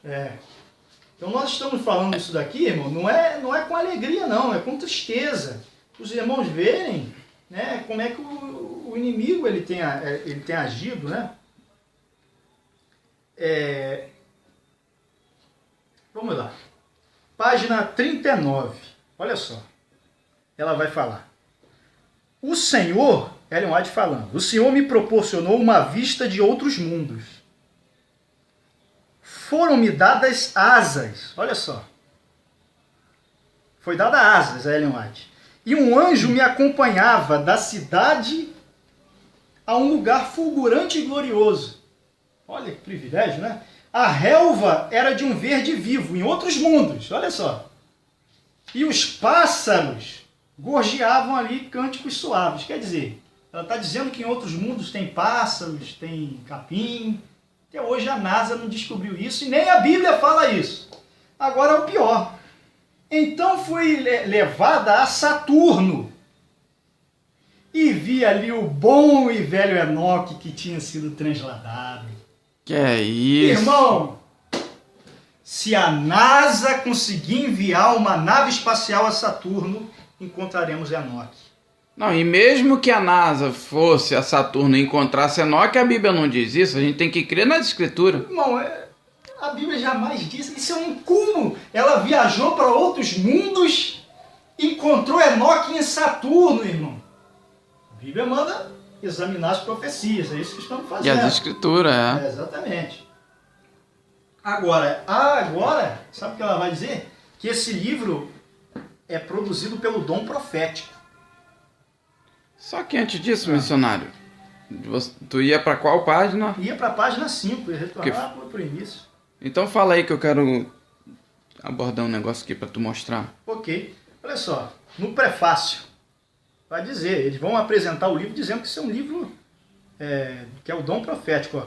A vasta e persistente popularidade de primeiros escritos pode ser atribuída ao desejo que não esmorece de possuir e estudar as mensagens de informação e encorajamento que vieram nos primeiros tempos da igreja, através do dom profético. Então, tudo o que ela falou de Enoque estar em Saturno, de Moisés ser ressuscitado, veio pelo dom profético. Poderia mostrar essa parte aqui só para a pessoa saber quem é Ellen White?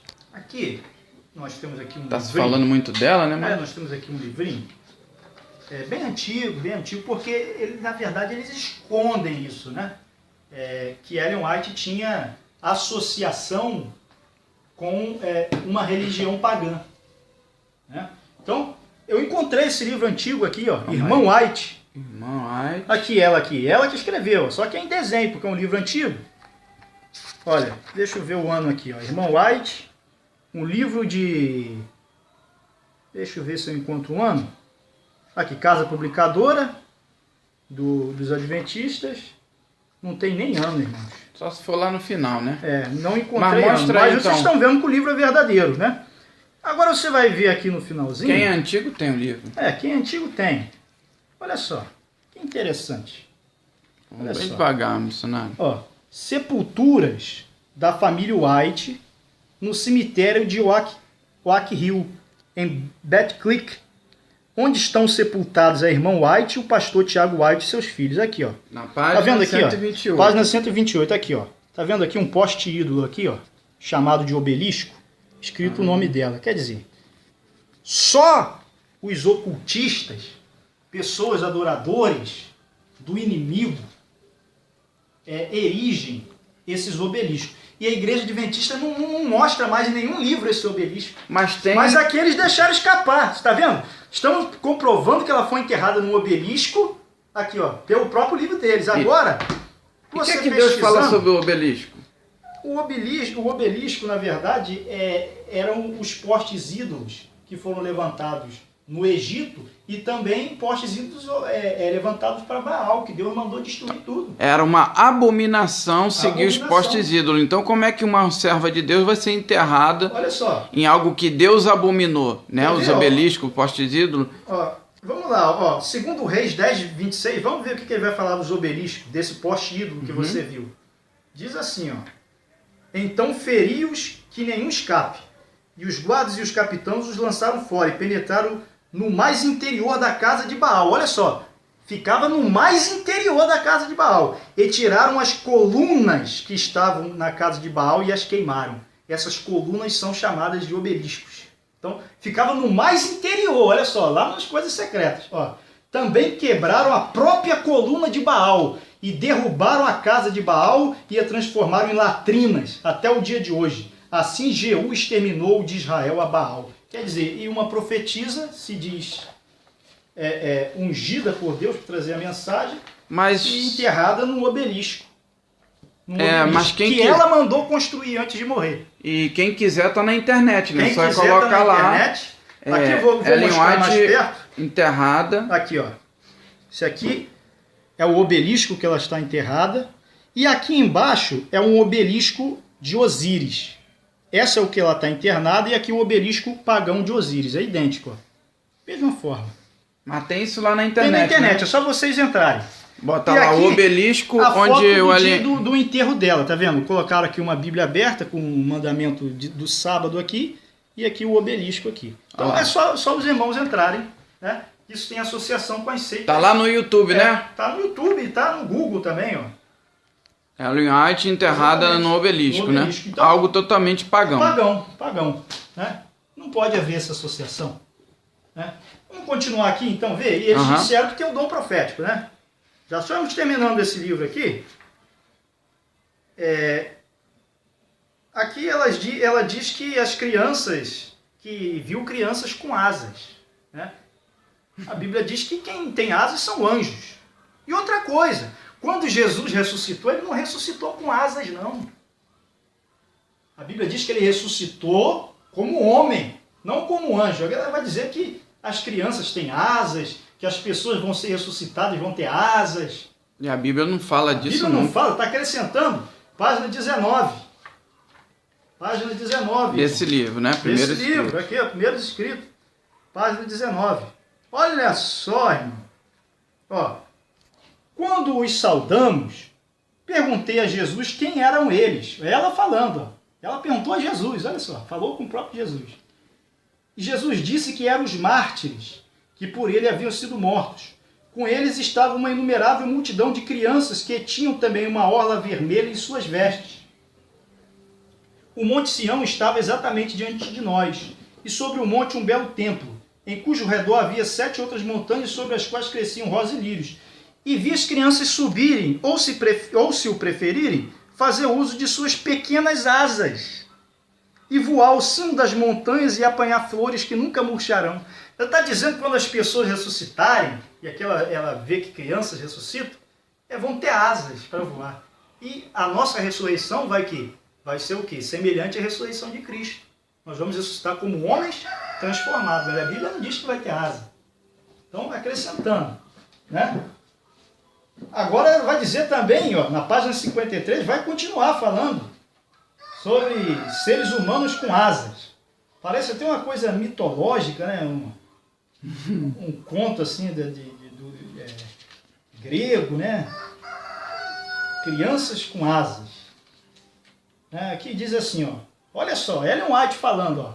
Ela agrupamos-nos em torno de Jesus, e tão logo ele fechou as portas da cidade, foi pronunciada a maldição sobre os ímpios. As portas foram fechadas. Então os santos usaram as suas asas.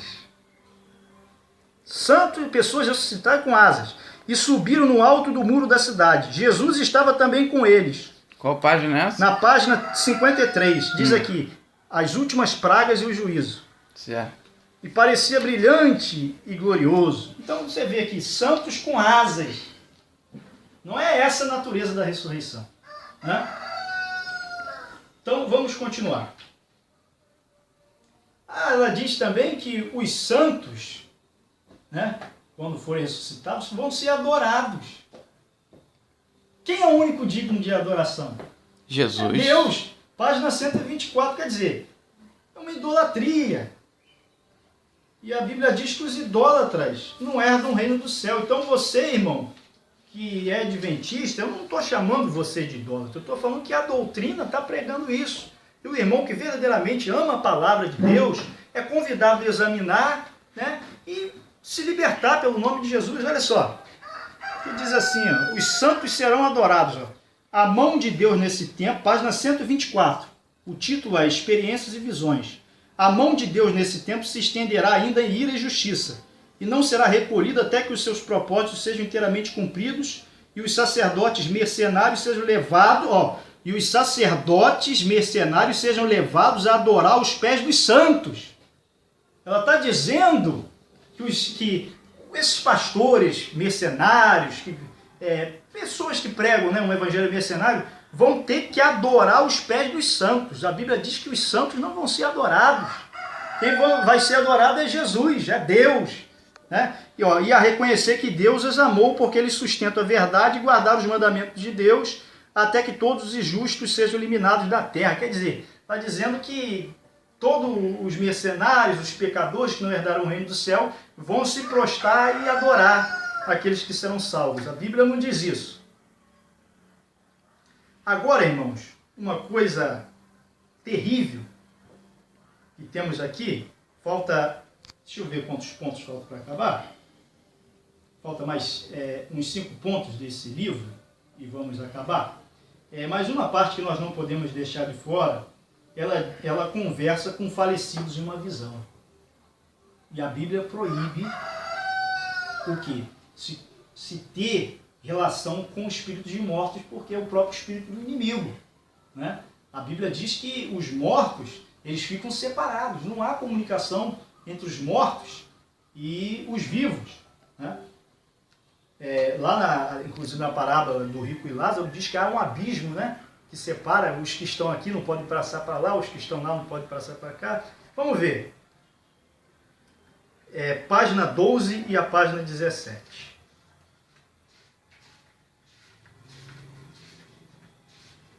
Então, vocês que são adventistas, vocês vejam que Ellen White conversou com mortos. Página 12. Aqui, a página 12 é antes dessas pessoas morrerem. Aqui eles estavam vivos ainda, só vocês lerem o contexto. Então, diz assim, página 12. Depois disto, abri minha mente à minha devotada mãe. Ela me disse que eu não estava perdida e aconselhou-me a procurar o irmão Stockman, que pregava o evangelho então para o povo do advento em Portland.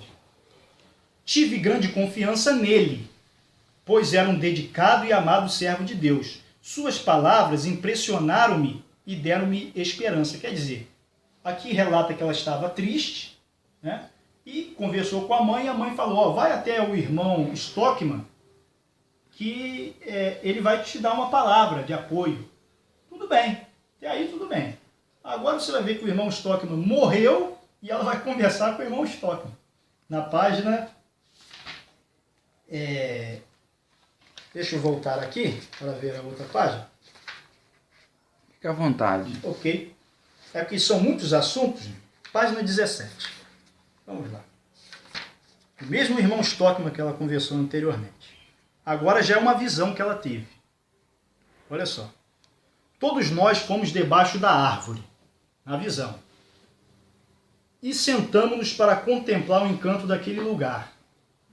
Quando os irmãos Fitch e Stockman, aquele inicial, que tinham pregado o evangelho do reino e a quem Deus depusera na sepultura, peraí, olha só, tinham pregado o evangelho do reino e Deus colocou na sepultura.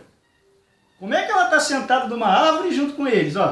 Para os salvar, se achegaram a nós e nos perguntaram o que acontecera enquanto eles haviam morrido.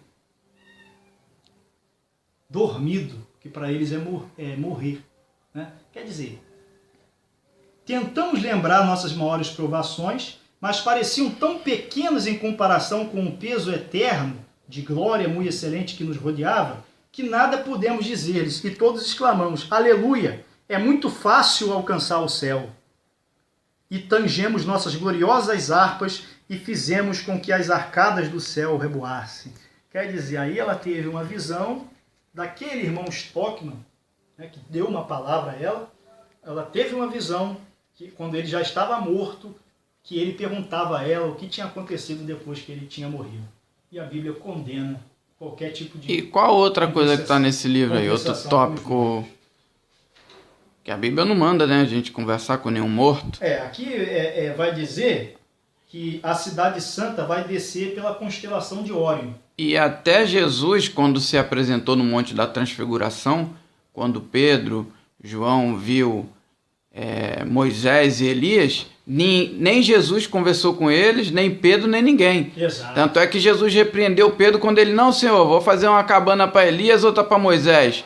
Jesus repreendeu ele. E outra, não houve conversação entre Jesus e Moisés, entre Pedro e os discípulos.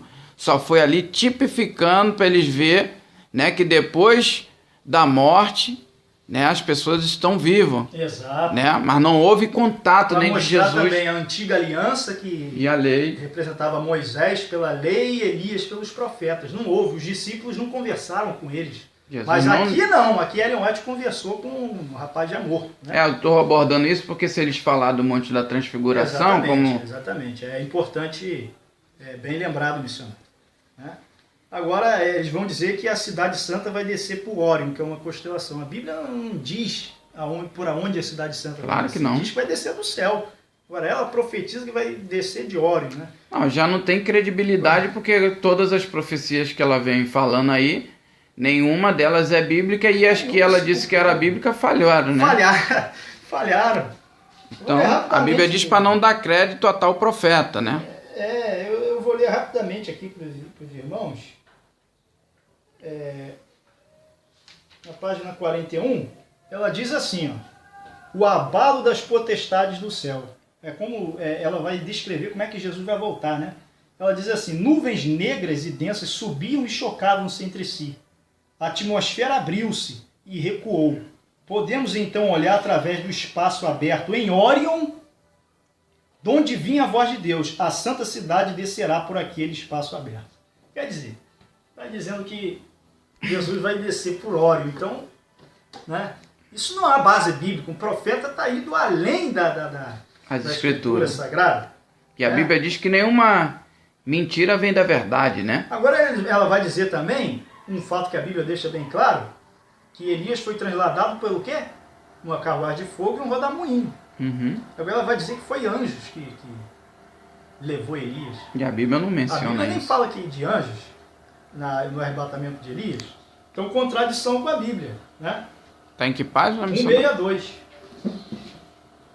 162. Olha, diz assim, 162, a transfiguração. Ela vai falar sobre a transfiguração. Mas Deus trasladara Elias. Anjos levaram-no para o céu em glória e triunfo. A Bíblia não diz que anjos levaram Elias. A Bíblia diz que carruagens de fogo e o rodamuinho. Anjo não. Então, para que eu vou além do que está escrito? Está acrescentando, né? Acrescentando. E a Bíblia diz, Jesus falou bem claro, né? Agora, eles vão dizer que a obra de Cristo não foi completa na cruz. Que é isso? Na página 36. Vamos lá. Isso aqui é um absurdo, irmãos. É aquela que você falou em segunda parte? Foi feito em duas partes? Isso. Essa aí já... Então tá na página 36, só eles procurar, né? Porque lá no outro vídeo... Já falamos, mas eu vou ler rapidinho aqui e não vou comentar, só vou ler.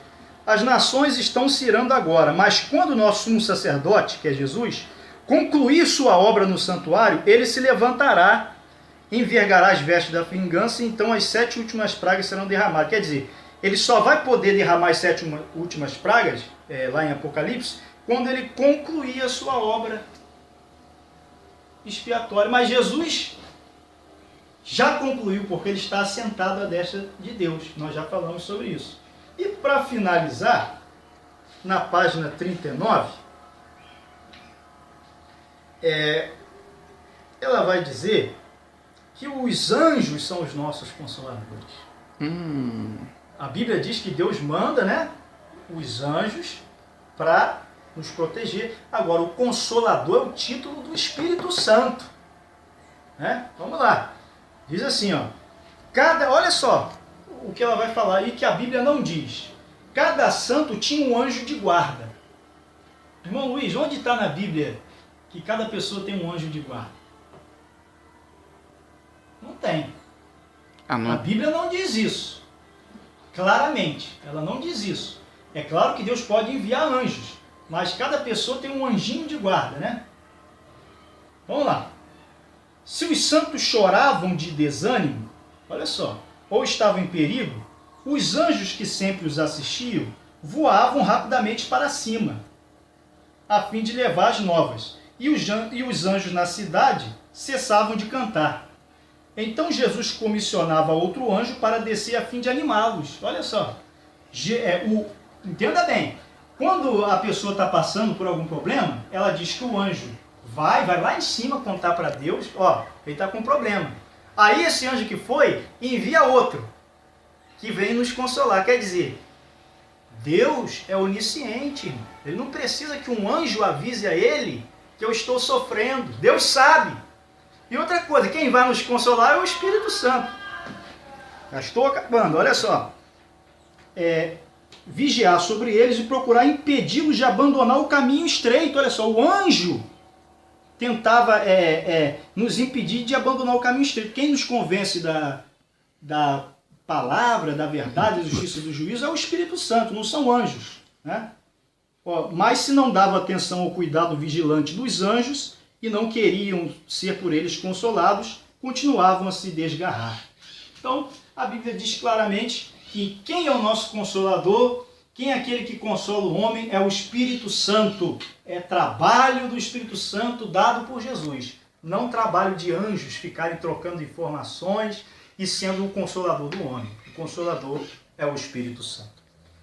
Vai falar alguma coisa sobre alguns assuntos, missionário? Sobre Miguel, eu tenho aqui também o livro O Grande Conflito. Esse é o clássico. É o clássico. Muito conhecido. É o principal. Eles chamam esse livro aqui de segunda Bíblia deles. Né? Esse daqui, irmão, esse aqui vem quente. Vem quente. Eu só vou destacar. Você poderia só dar assim as páginas, só mostrando as coisas absurdas que você anotou esse aí? Esse aqui eu só anotei, para não enfadar, eu só anotei 5 pontos. Né? Fica à vontade. Posso falar? Pode. Então, vamos lá. Ela vai dizer que o plano da salvação foi feito depois da queda. Quer dizer, o homem pecou, aí Deus fez o plano de salvação. A Bíblia diz o quê? Que Jesus é o Cordeiro antes da fundação do mundo. Entrou em contradição com a Bíblia. Página 201.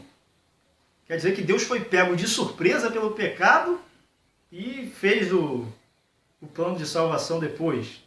Vou te dar os versículos que rebatem isso, para vocês verem na sua Bíblia. Página 201, desse livro. Olha só. 201, Luz para os nossos dias.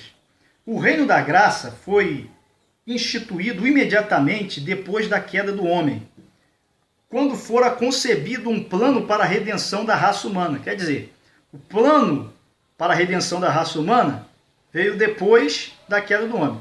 Existiu ele, então, no propósito de Deus e pela sua promessa. E, mediante a fé, os homens podiam se tornar-se súditos. Contudo, destacando, contudo, não foi efetivamente estabelecido antes da morte de Cristo. Quer dizer, eles estão dizendo aqui que a graça, que o plano da salvação, ela foi feito depois da queda do homem. Mas a gente já sabe que Deus, pela sua onisciência, ele diz que antes dos séculos, Cristo já é o Cordeiro que padeceu. Não que ele tenha morrido antes, mas o plano já estava pronto. É só os irmãos... E já fomos predestinados desde a fundação do mundo. Exatamente. Lá em 1 Pedro 1, 18 a 20, vai falar sobre o plano da redenção antes da queda do homem, e Efésios 1, 4.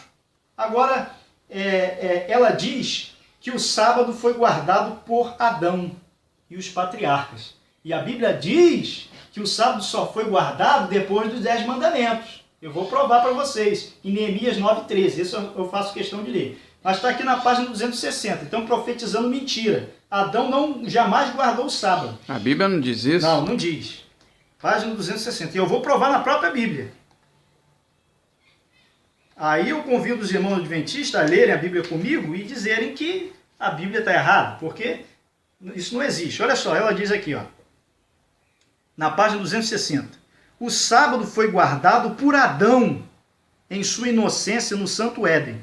Por Adão depois de caído, mas arrependido, quando foi expulso de sua feliz morada. Foi guardado por todos os patriarcas, desde Abel até o justo Noé, até Abraão e Jacó. A Bíblia não diz que Jacó guardou o sábado, não há referência. A Bíblia não diz que Abraão guardou, a Bíblia não diz que Noé guardou, a Bíblia não diz que Abel guardou. Vamos ver quando o sábado começou a ser guardado? Neemias 9,13. É rápido, irmãos. Neemias 9,13. A gente prova rápido, na Bíblia. Olha só.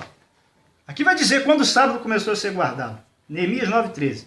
Desceste sobre o monte Sinai, falaste com eles desde os céus, deste-lhes juízos retos, leis verdadeiras, estatutos e mandamentos bons, e fizeste-lhe conhecer o teu santo sábado, e lhes deste preceitos, estatutos e lei por intermédio de Moisés, teu servo. Então, está dizendo que quando o sábado foi conhecido como dia de guarda, fizeste-lhes conhecer o teu santo sábado, e lhe deste preceitos, estatutos e lei por intermédio de Moisés. Então, se foi por intermédio de Moisés que veio a lei da guarda do sábado, como é que Adão guardou? Deus não fez ordem nenhuma, não falou ordem nenhuma para que o sábado fosse guardado antes de Moisés. Então, positivo. Caiu por terra mais uma heresia. Aqui, novamente, eu não vou repetir, porque já foi falado anteriormente, mas está também nesse livro, que a expiação de Cristo foi incompleta até 1844. Totalmente. Está na página 243. Só Já não olhar, vou falar porque eles repetem, né? O que está no Primeiros Escritos, repete aqui no Grande Conflito. Agora, sabe o que eles vão falar aqui? Interessante. Essa é a pior parte. Depois, nós só vamos gravar um vídeo só falando sobre isso. E depois disso eu vou encerrar estas nossas sessões de estudos para depois iniciar outra vez. Mas eu quero deixar só uma pincelada do assunto. Eles vão dizer aqui a pior doutrina deles, que Satanás levará os pecados da humanidade e extinguirá os pecados. Página 243. Isso aí foi a gota d'água, né? Meu irmão, como é que Satanás vai expiar pecado se ele é o primeiro pecador? E para haver expiação de pecado tinha que haver, a pessoa não poderia ter pecado. E outra coisa, derramamento de sangue. Como é que o diabo vai dar? A Bíblia diz que carne nem espírito é do reino de Deus. Um espírito não tem sangue. Muito bem, missionário. Qual é a página? Página 243. Olha só. Verificou-se também que ao passo que a oferta pelo pecado apontava para Cristo como um sacrifício vivo, como um sacrifício, e o sumo sacerdote representava Cristo como mediador, o bode emissário tipificava Satanás. Depois eu vou ler ali quem é o bode emissário, lá em Levítico. O bode emissário tipificava Satanás, autor do pecado, sobre quem os pecados... Olha só, vou ler novamente. Isso aqui eu tenho que ler novamente. O sumo sacerdote representava Cristo como mediador, o bode emissário tipificava Satanás, autor do pecado, sobre quem os pecados dos verdadeiros penitentes serão finalmente colocados. Olha só, quando o sumo sacerdote, por virtude do sangue da oferta pela transgressão, removia do santuário os pecados, colocava-os sobre o bode emissário, quer dizer, sobre Satanás. Quando Cristo, pelo mérito de seu próprio sangue, remover do santuário celestial os pecados do seu povo, ao encerrar-se o seu ministério, ele os colocará sobre Satanás, que na execução do juízo deverá receber a pena final. Isso é página 243 Exatamente. Do livro O Grande Conflito de que ano? Porque agora tem outras... mas isso não mudou não. Outras Eles edições. tiraram algumas páginas. Então, porque teve isso aqui uns é de que mudou. 1996. Então aqui está dizendo que... Porque vai que a pessoa procura de uma mais moderna e eles tiraram? Os pecados, no final dos tempos, serão colocados sobre Satanás. Quando Cristo, pelo mérito de seu próprio sangue, remover do santuário celestial os pecados de seu povo, ao encerrar seu ministério, ele os colocará sobre Satanás. Quer dizer, Cristo vai colocar os pecados sobre Satanás, que na execução do juízo deverá arrostar a pena final. Quer dizer, agora, eu vou ler aqui, ele está dizendo que depois que Jesus tomou os pecados continuam e depois são lançados sobre Satanás. Né? Tá claro, nós lemos aqui. Será que os pecados continuam mesmo? Vou ler só Isaías para os irmãos verem que os pecados, expiar, irmão, sabe o que significa expiar? Pagar o preço. Se Jesus morreu pelos pecados, os pecados foram o quê? Apagados. Então não existe mais pecado. para ser colocado sobre Satanás. E primeiro, se é Satanás quem vai carregar os nossos pecados e ser morto, como eles dizem aqui, quem é o nosso Salvador, na verdade? Não, e outro, como é que Satanás pode morrer se um espírito não morre? Exatamente. Então, Satanás vai receber os nossos pecados? A Bíblia diz que Jesus que recebeu. Isaías vai dizer isso bem claramente. Levou sobre si. Olha só, irmão. Olha só. Isaías 53:4 vem falando de Jesus. Verdadeiramente ele tomou sobre si as nossas enfermidades e as nossas dores levou sobre si. Contudo, nós o consideramos como aflito, ferido de Deus e oprimido. Ele foi ferido pelas nossas transgressões e moído pelas nossas iniquidades. Foi Jesus. Jesus quem recebeu os pecados. E olha só, o castigo que nos traz a paz estava sobre ele. Pelas suas pisaduras fomos sarados. Aí vai continuar aqui, ó. Ele foi oprimido, humilhado, mas não abriu sua boca. Continua. Eu vou pulando aqui só as partes já quase no final. Né? Olha só. Ele verá o trabalho da sua alma e ficará satisfeito. Com o seu conhecimento, o meu servo justificará a muitos. E as iniquidades deles levará sobre si. Quem leva? Jesus ou Satanás? Senhor Jesus. Senhor Jesus. Pelo que lhe darei uma porção entre os poderosos e com os fortes repartirá-lhe o despojo, porque derramou a sua alma na morte e foi contado com os transgressores. Pois ele levou sobre si o pecado de muitos e pelos transgressores intercedeu. Isso Irmãos, vai concordar com o Novo Testamento que diz que ele é a nossa eterna redenção, né? O nosso resgate, aquele que nos redimiu de todo pecado. Acontece? Com a morte de Cristo, se ele tomou... Para encerrar o vídeo, se ele tomou sobre si os nossos pecados e expiou é dar fim, é acabar.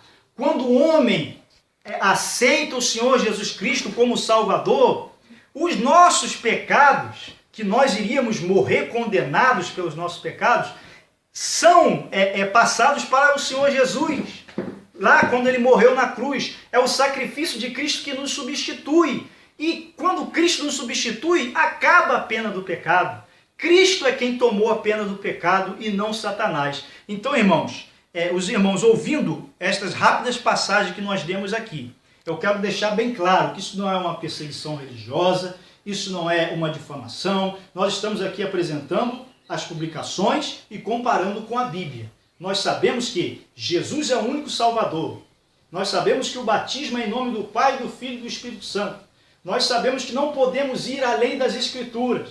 E nós sabemos que o Senhor Jesus é quem levou os nossos pecados e não Satanás. Fica aqui o convite, que o irmão venha orar, que o irmão venha buscar e venha ler a palavra e venha ver os fatos históricos verdadeiros. E nós desejamos que o Espírito Santo venha vos guiar em toda a verdade. Porque conhecereis a verdade e a verdade vos libertará. Glória a Deus.